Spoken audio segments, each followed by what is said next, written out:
Chambers have already recognized the use of medical marijuana.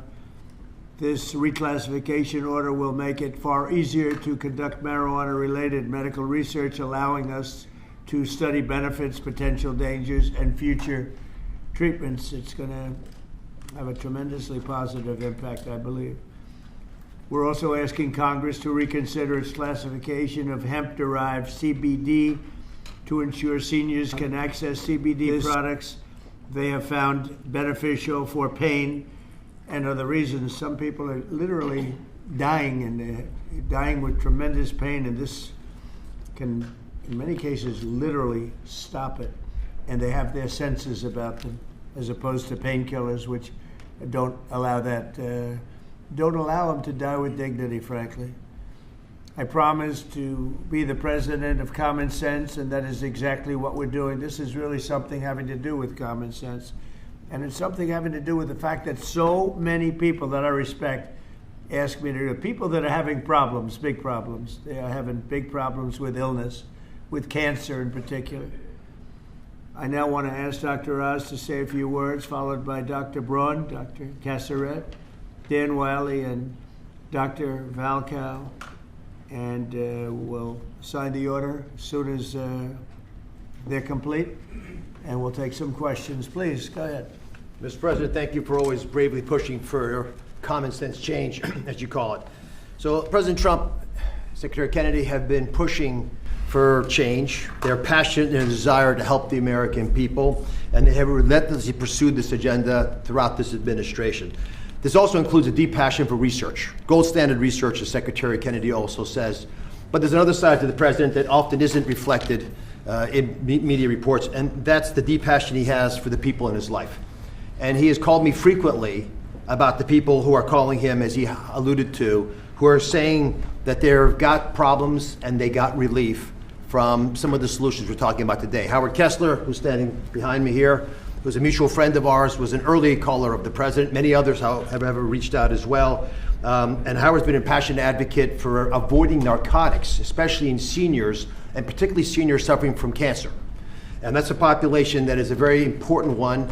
And it's a sympathetic population that's desirous of trying new ways besides some of the conventional approaches that have been tested by pharmaceutical companies but have untoward side effects. At the beginning of the year, one of the first things the president told me, he doesn't actually tell you, he demanded from me, that my agency, CMS... Nobody demands from him. No. Nobody. You have to know him. That's right. Go ahead. Use the whole tools at his wherewithal to find a better way to help seniors. A passion for a population that has gotten left behind with these discussions. I promised that we would find an answer, even though it had not been done before, and today we are delivering on that promise.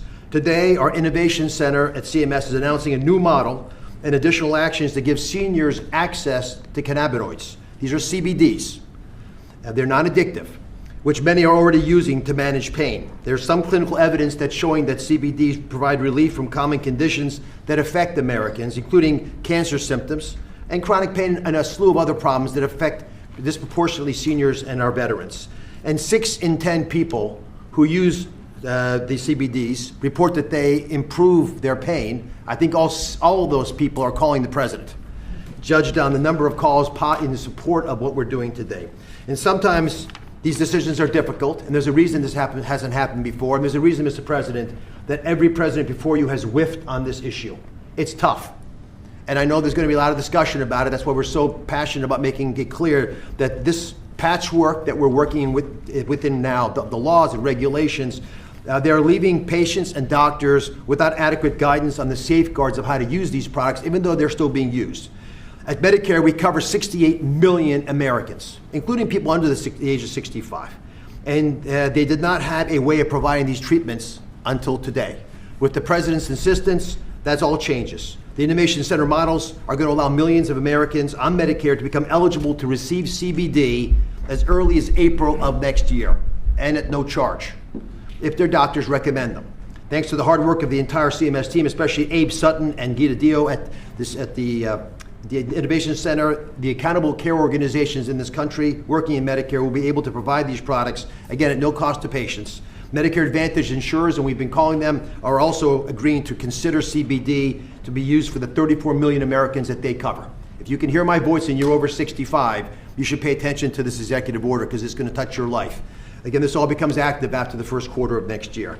These CBD products must first meet local and state quality and safety standards. They must come from legitimate sources, and they must abide by other regulations of those states. With these boxes checked, patients can be eligible for up to $500 of hemp-derived products each year. This is the first government-led testing of quality and outcomes for patients across different conditions, and it delivers on the need for more data collection and research into hemp usage. CMS is going to collect data, that's our job, on the patients that are being given these products by their physicians. And in accordance with all the privacy and security regulations, we're going to analyze that data. We're going to make it publicly available to everybody to be able to analyze with us. If it shows promise, we will expand access to these products to even more conditions amongst Medicare and Medicaid beneficiaries. I want to thank not just the Secretary, but Marty McCary. We want a lot of companies who are doing this research that approach the FDA for formal approval. That is the right way to move forward. And Jay Bhattacharya, who's hiding in the back, he rarely hides, but Jay runs NIH, and he's agreed to support initiatives to study the data that we're collecting. Howard Kester, God bless you for being a pain in our sides. Mr. President, he's promised to stop calling you. But on this issue, he'll call you on other issues. And I thank you again from the bottom of my heart for taking a difficult stance. Thank you very much. Okay. Mr. President, members of the Cabinet, thank you so much for the opportunity to be here and for your leadership in rescheduling cannabis from Schedule 1 to Schedule 3. This decision will accelerate scientific research and expand what can responsibly be studied. I'm a cancer psychiatrist and medical cannabis researcher at the Dana-Farber Cancer Institute. Over the past decade, federal investment in research has helped transform cancer care. People are living longer than ever before. But cancer care is not only about treating the tumor, it's also about addressing the anxiety, the fear, the stress that can come with a diagnosis, symptoms that can interfere with treatment and make recovery much more difficult. Many medications we use for acute anxiety carry significant risks, particularly in the older adults. That's why we're studying specific natural compounds found in cannabis, including the non-addictive cannabidiol, to understand whether they can safely and effectively help manage anxiety during cancer treatment.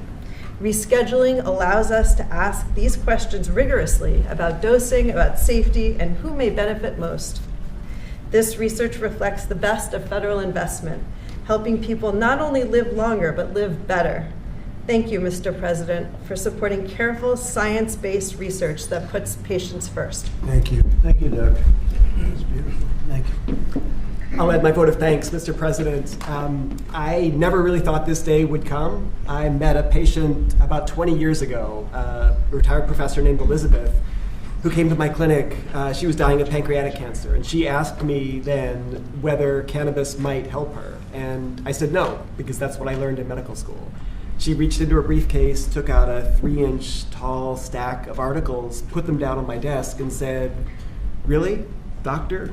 You should read these. You might learn something." And I did read those articles, every single one, and found a bunch more. And I did learn something. I learned that there actually is some medical benefit to cannabis that I had not anticipated, never heard about in medical school. Second, I learned that there was a lot we don't know. And third, I learned it's really, really, really difficult to do high-quality randomized controlled trials of a substance that's federally illegal.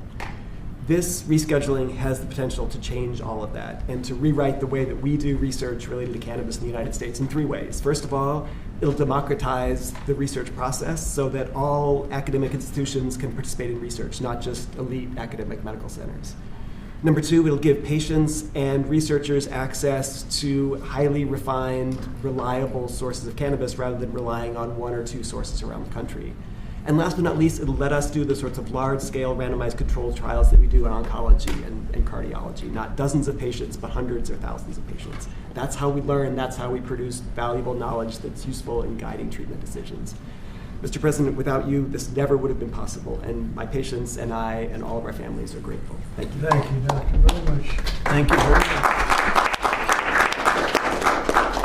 Mr. President, I am Dan Wiley, National Commander of the American Legion, representing 1.5 million veterans. We are the largest veterans organization. We have 2.5 million members of our American Legion family. And I want to start by thanking you for your leadership on this issue. This issue is extremely important to the American Legion, and I want to thank you on behalf of the veterans who are going to benefit from potentially the research regarding this issue. Also want to thank you for your VA Secretary, Secretary Collins, and his work on difficult veterans issues with us this past year. The VA has worked with us on our Be the One mission, which is a mission to fight the epidemic of veteran suicide. Veterans are disproportionately affected by conditions such as PTSD, TBI, depression, and chronic pain. And with this reclassification, it will allow research to be conducted with regard to cannabis. There is anecdotal evidence that cannabis benefits these conditions, and now we'll have an opportunity to see if research does prove that it is effective. And if it is so, then it'll open up a whole new method of treatment for our veterans with regard to this particular issue. And so, again, I just want to thank you for your leadership, and thank you on behalf of the American Legion for this executive order. Thank you. Such great people Thank you very much, that Mr. have President. suffered and will suffer a lot less now. You're right. Based on what I hear. Good Anybody afternoon. else, please? I'm Nora Volkov. I'm Director National Institute on Drug Abuse. And for us, the rescheduling opens the door to actually be able to accelerate the rate at which we can do research and discovery. And research is crucial in order for us to, for example, understand what may be and for whom the dangers of cannabis. Yes, cannabis can be addictive, and certainly people, adolescents and children may be the most vulnerable. But we cannot close our eyes to research and the opportunity that we are hearing from patients that for some of them, cannabis can solve their problem. And so what we need to do is do research, number one, to understand what are those conditions. Number two, in order to be able to optimally learn how to use it. And to understand, number three, who is at danger. And it is knowledge that will allow us to optimally take the benefits that may be behind cannabis, as research shows, but on the other hand, also enable us better to do prevention interventions to protect those that are most vulnerable. So thanks very much. Great job. Thank you very much. Thank you, Doctor. Bobby, do you have something to say? I'll just echo thank you, Mr. President. Thank you for your leadership and vision and finally getting to closure on this issue. This is a question, a scientific question, that has divided our country for many, many years. And there are valid claims on both sides. On one side, patients and physicians attest that cannabinoids and THC can have miraculous effects on chronic pain, on epilepsy, on PTSD, on chemotherapy-induced nausea. My friend Howard Kessler, without whom we wouldn't be here today, drove this change in the schedule, and he did it because of his own experience in mitigating the impacts of chemotherapy. He has nothing to gain from this. He just saw something that worked for him, that worked for thousands of other Americans, and he wants to make it available to them. On the other side, there are valid claims about the negative impacts, about addiction, about psychosis, about adverse public health impacts, and impacts particularly on young people. So we haven't been, the evidence on all of these is anecdotal and it's hypothetical because we have not been able to do scientific studies. There is no standardized dosing. And if you don't have standardized dosing, any study that you do is comparing apples to pears. And we don't know the difference between botanicals and synthetics, and all of these questions we're now going to be able to answer. 5 administrations have promised to act on this issue. The Biden administration promised to do this, and the proposal began during the Biden administration. It got mired down in the chaos and inertia and disorganization of that. And I want to thank President Trump, who made the promise during the 2024 election that he was going to come in and solve this issue, that he was going to take decisive action, and he has kept that promise today. And so thank you for President Trump for your vision. And because of that, we will have answers very soon. This will finally allow us to study this issue and to answer these questions for the American people. Thank you very much, Bobby. Howard Kessler, a friend of mine, one of the most successful people in the country, came to see me on more than one occasion, actually. And he had some real difficulty about 3.5, 4 years ago. And he went through hell. And during his going through hell, he probably sampled everything you can sample when you're going through that, Howard. For sure. And he came to me, he said, there's been nothing like this, and we're going to have to take a good, strong look at it, and that's what he asked me to do. And others have likewise said that, many others, I mean, you know, again, it's, I've never been inundated by so many people as I have about this particular reclassification. And I don't know that you have anything to say, Howard. If you'd like, you could say whatever you like. I just want to help the people 65 and over and make a difference in their lives. And we have machines and talent that could do it, not in 8-year clinical trials, but in a year. And we're going to prove that to change the world, really, in healthcare. So thank you, Mr. President. And I'm far younger than 65, so this does not pertain to me. Thank you. I don't want it, okay?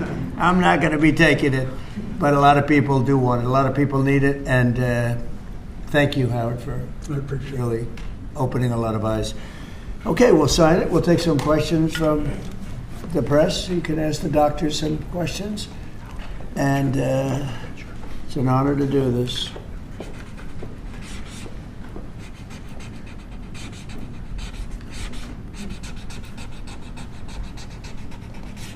Well, that's a good one. We rate that.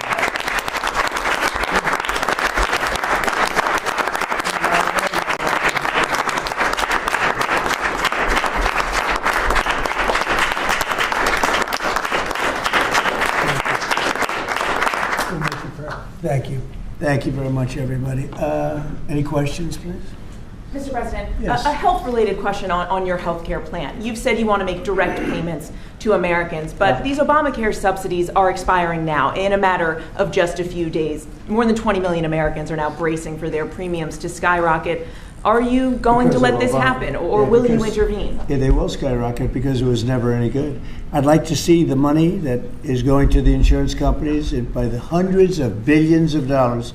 You know, their stocks are up 1,400%, 1,800%, and 1,624%. Their stocks are up through the roof over a fairly short period of time because they're getting vast amounts of money. I want that money to go to the people directly and let the people buy their own health care. And they'll get much better health care than they get with the Unaffordable Care Act, as it's known by a lot of people. It is virtually unaffordable for people. It's a bad thing. We can have a great thing. Let the money go directly to the people and let them buy their own health care. But this is an urgent problem, Mr. President. Is there anything you can do now, Mr. President? Can I answer, Mr. President? This is going to be right now, as far as I'm concerned. Go ahead. We just got data today. We have federal exchanges where people come shopping for the ACA. And the president hasn't heard this yet, but we've talked to the team. The percentage change from last year was down 2.7 to 2.8%. Not the massive numbers that have been predicted. And there's many possible reasons for this, but right now Americans are signing up for these programs despite all the things that have been going on. 2.8% is a tiny fraction of what many had claimed would happen, and I think it speaks to the fact the American people appreciate these ACA plans are already subsidized over 80%. So it's a good deal, even if you don't get the extra 15, 20%. It's a great solution to much better health care at a much lower cost. Yeah, please. But do you want Congress to extend these ACA subsidies? Well, I'd like not to be able to do it. I'd like to get right into this, and I'd ask Oz this question in particular, but I'd like to see us get right into this. I don't know why we have to extend. This could be done rapidly if the Democrats would come along. We have a problem. The insurance companies own the Democrat Party. They own it.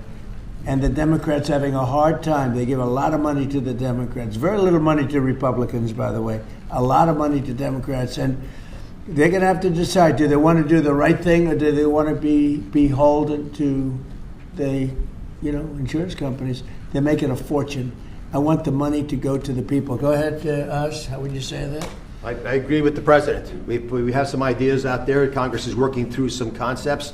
But I just want to emphasize that the ACAs are not imploding based on the data we just received from the federal marketplace. This can go very quickly, actually. Yes, please. Mr. President, can I ask you, clarify something for me on the Federal Reserve? How many people are you interviewing for the Fed chairman, and what did you think of Chris Waller?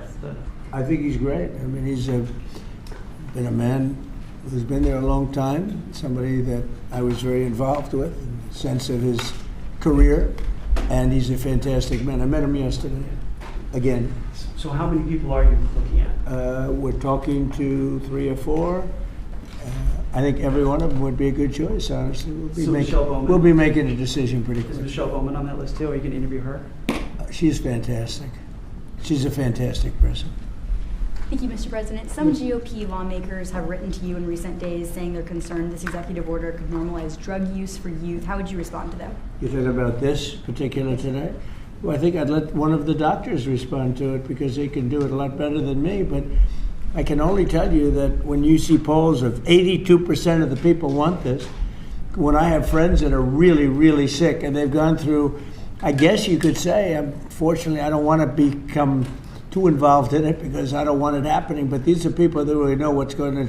Very smart people. This is one of the most successful people in the country and a very brilliant guy. And when they go through this horrible ordeal of cancer or other things, and they realize that this is something that makes them feel better without all of the side effects of some of the drugs where you're just totally knocked out and out of it.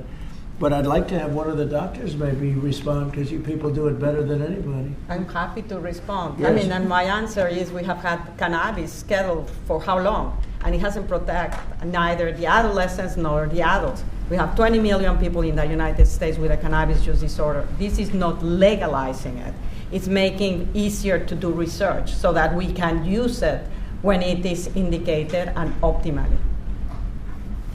So it's also a big part of this is research. In other words, you'll now have a much larger sample and you'll be able to see if it's as good as many people say it is. I mean, people say it is beyond good, and you'll be able to find that out now. On housing, you talked in your address last night about housing. Yeah. Are you still considering a national emergency over housing? I'm looking at it. What would that look like? What would that mobilize? I have there's two thoughts on housing. You have a lot of people have housing that because we have such a strong time and such a strong market, their houses are very valuable. It's a big part of their net worth, their house. I don't want to knock those numbers down because I want them to continue to have a big value for their house.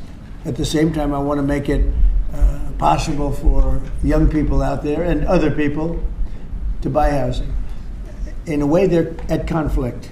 In other words, you create a lot of housing all of a sudden and it drives the housing prices down. So I want to take care of the people that have houses that have a value to the house that they never thought possible, that have sort of made them wealthy and happy, and especially in their later years. Got to be careful with that. I want to keep them up. At the same time, I want to make it possible for people to go buy houses. Daniel, please. Mr. President, you announced the Warriors dividend last night in your primetime speech. Very patriotic, very generous. What was the rationale and the thought process? How did you come up with the idea? What made you want to give back to Well, our the troops? 1776 was easy to come up with because we were actually at 1775. The number was 1775, and I said, wow. I think we could afford one more dollar.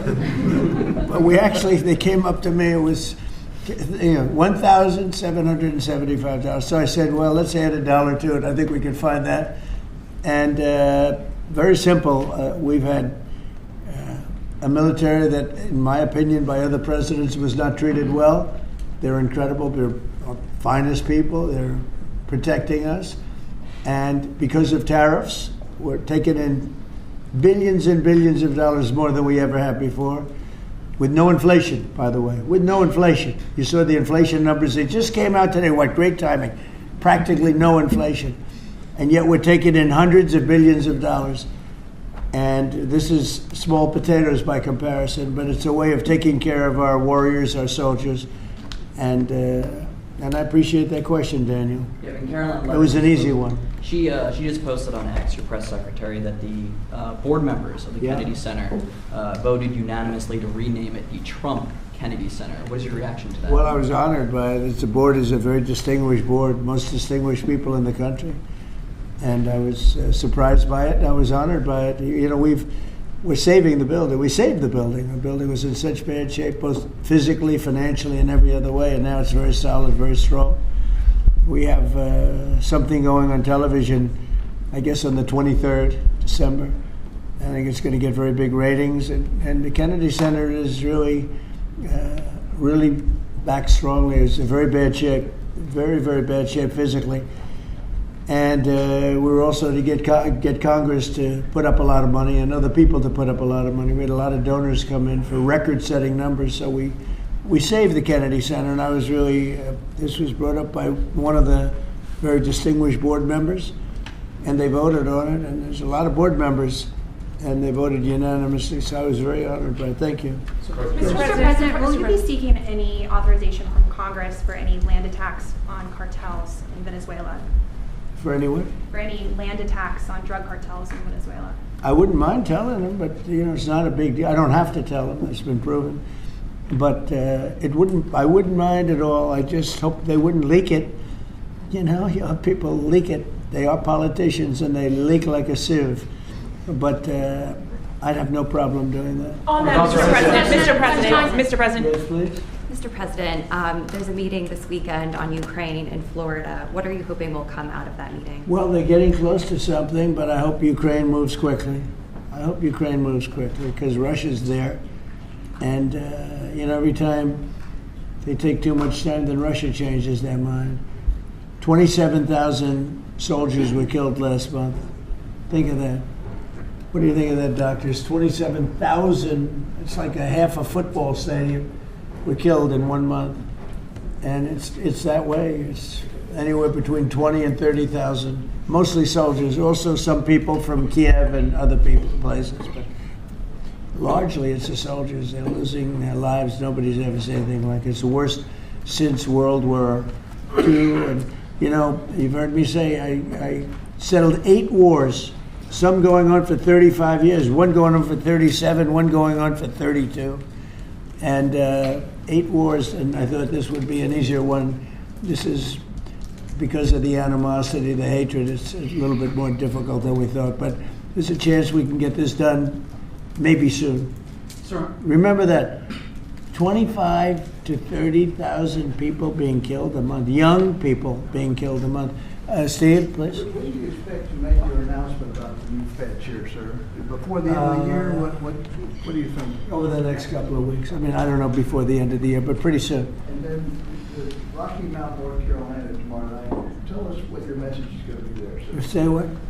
When you go to Rocky Mount, North Carolina tomorrow night, what's your message going to be? Well, it's not going to be that much different from what I did last night. I mean, we've had tremendous success. We're bringing prices down. We inherited a mess. And part of what we inherited was the worst inflation in 48 years. I say history, but we had the worst inflation. It drove prices up, and now we're bringing those prices down. But I'll be talking about that. I'll be talking about the fact that we secured the border, where literally nobody can come into our country illegally anymore. They came in from prisons and mental institutions and drug dealers and, a lot of bad people from all over the world. Venezuela emptied their prisons into our country. We had Tren de Aragua, which supposedly, the doctors don't know this, it's the meanest gang of them all. Okay, doctor? You don't have to know about it. You got other problems. But they let a lot of bad people in here. And so I think I'll be talking about that. I think I'll be talking about the tremendous success we have by sending the National Guard into various cities. D.C. is the ultimate example. People walk to work and they thank me all the time. People in the White House, they just walk to the White House from 10 blocks away. Before I came into office, they couldn't do that. They were getting badly hurt in many cases and beyond hurt, killed. So we were losing people. We were losing, on average, a person a week. Can you believe it? More and now we haven't lost anybody in a long time. I consider the 2 people that got so badly hurt, the National Guard, that's a different city. That was terrorism. And probably terrorism, maybe terrorism, because they were unhappy with the tremendous success we've had, because they don't want to see this country be successful. But Washington, D.C. now is a safe, beautiful city where the restaurants are booming, the town is booming. People walk to the restaurants with their wife or their children and have a good time. We were losing all the restaurants. We were losing our life in this. We were just the whole heritage of Washington, D.C. was down the drain, and we brought it back. And now everybody's thrilled to be here. It's the hottest. It's a part of the hottest country anywhere in the world. We become, in 10 months, the hottest country anywhere in the world. And I say it all the time, we were a dead country 1.5 years ago. Do you expect to meet Prime Minister Netanyahu while you're down in Palm? Yeah, he would like to see me. We haven't set it up formally, but he'd like to see me. We've had great success. Peace in the Middle East, aside from everything else. We now have peace in the Middle East. Yeah, he'll probably come to see me in Florida. Egyptians as well? Are they I'd love to have him. El Sisi, he's a friend of mine. Yeah, I'd love to have him. Thank you very much, everybody. Thank you, Press. Let's go. Thank you, Press. Thank you, Press.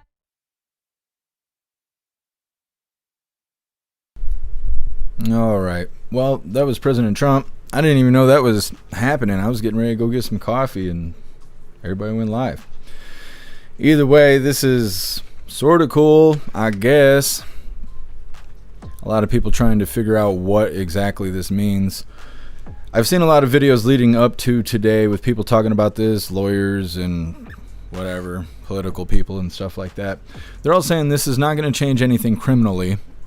So if you live in a state like Michigan where you can smoke weed, you're going to still be able to smoke weed.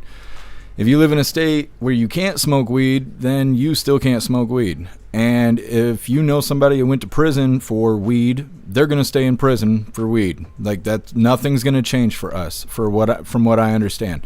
This just makes it so they can do research, and if they can prove that weed is, not going to kill you or whatever their goal is, when they can prove their goal, then maybe they'll put out some more changes that'll make it so it's federally legal and stuff like that. But either way, I'm going to get the schedule together for Coffee with Hooligans. I'm going to try and find at least a video, talking about what these changes look like and whether or not there's any difference for us, because right now it just seems like it's for research. The only changes that were made was for research. It doesn't affect us in any way. But like I said, I'm going to get a video for Coffee with Hooligans explaining that stuff. That way we can have a better idea of what this means or what this looks like for the future potentially, right? Because this could be a step in the right direction. It seems like it is. Either way, I'm going to grab this link really quick. I'm going to drop it in all the chats. And then we're going to be wrapping this up. Make sure you hit that like button so the algorithm will grab this and other people can figure out what's all going on. Nachos, alcohol is the problem. Yeah, and that's what I mean. They want to do research to find their goal, right? Like, alcohol's not safe, but they let us use it, so that's why I kind of redirected what I was saying. Like, it's not about proving that weed is safe. It's about proving whatever their goals are. Only wealthy people can pay for research. They have a motive in mind, and that's why as we get older we hear science has changed about everything around us. It's because who is paying for the research? We talk about that stuff all the time. Either way, there is the link list, the link where all of my links are listed. So if you'd like to make donations, join membership programs, or purchase any merch, I would really appreciate it. All of your guys' contributions keep us running every day except for Sunday, because we got to have a day to recharge those batteries. Definitely go join Discord. Discord is our free hooligan community. It's the best way to be notified every single time we go live. The hooligans are there, keeping the conversation going 24/7, and we have 2 news boards to keep you up to date with everything going on around the world. So definitely go join Discord. If you're feeling real saucy, go join jeffmaclive.com. Over on the website, it is the best way to experience a live. Our built-in chat has more ability than any other platform. You can post memes and GIFs and custom emojis and links and all kinds of stuff right there while watching the live. You'll also have access to Hooligans Alley, which is our private social media area. You'll have access to the forums, the arcade, the Hooligan AI, and our advanced messaging system with the built-in group chat, so definitely go get yourself a membership for jeffmaclive.com. It's the home of the Hooligans. Like I said, I'm going to get the schedule together for Coffee with Hooligans. We'll be live in 2.5 hours or so, and I'm going to try and get a video that'll explain some details about what changes were just made. But like I said, don't get your hopes too high, because as far as I understand, it's not going to make any change for us. It's not going to change whether or not you can or cannot smoke weed. It's not going to change whether or not you can or cannot be arrested for having weed. And for everybody that's in jail for it, well, they're still stuck in jail. And I feel bad for those people, because there's no one explaining that shit to them. So they're probably sitting in jail thinking like, oh, I'm about to get out. No, you're not, unfortunately. But either way, hit that like button. See you guys in a couple hours.